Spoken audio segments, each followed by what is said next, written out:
নরসিংদী জেলার খিলপাড়া অত্যন্ত ঘনবসতিপূর্ণ একটি গ্রাম।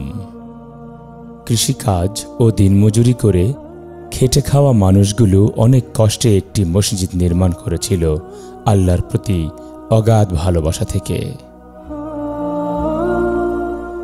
বর্তমানে মসজিদটির অবস্থা খুবই নাজুক।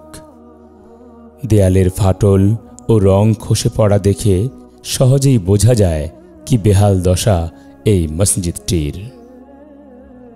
দরজা জানালাগুলো দিন দিন ব্যবহারের অনুপযোগী হয়ে পড়ছে। আমার পিছনে যে মসজিদটা দেখতে পাচ্ছেন খিলপাড়া গ্রামের সর্বদক্ষিণ এবং পশ্চিম অংশে অবস্থিত, অথচ এই এলাকার বৃহৎ একটা জনসংখ্যা যারা কৃষির উপর নির্ভরশীল। কৃষির উপর নির্ভরশীল থাকার কারণে তারা তেমনভাবে আর্থিক সচ্ছল না হওয়াতে এই মসজিদটাকে আমি ভালোভাবে রূপ দিতে পারতেছি না, সংস্কার করতে পারতেছি না। মসজিদটার অজুখানা এবং এর বাথরুমের সিস্টেমটা অত্যন্ত নাজুক পরিস্থিতিতে বিরাজমান। এখন যদি কোনোভাবে মসজিদটাকে আমরা আর্থিকভাবে সহযোগিতা নিয়ে মসজিদটা সংস্কার করতে পারি, তাহলে আশা করি আমার অত্র এলাকার দীর্ঘদিনের একটা চাহিদা পূরণ হবে এবং কোমলমতি শিক্ষার্থী শিশুদেরকে আমরা দিনী শিক্ষায় সুশিক্ষিত করে একটি দিনী পরিবেশ বিরাজমান করতে পারবো। এক্ষেত্রে আমি সহযোগিতা কামনা করছি।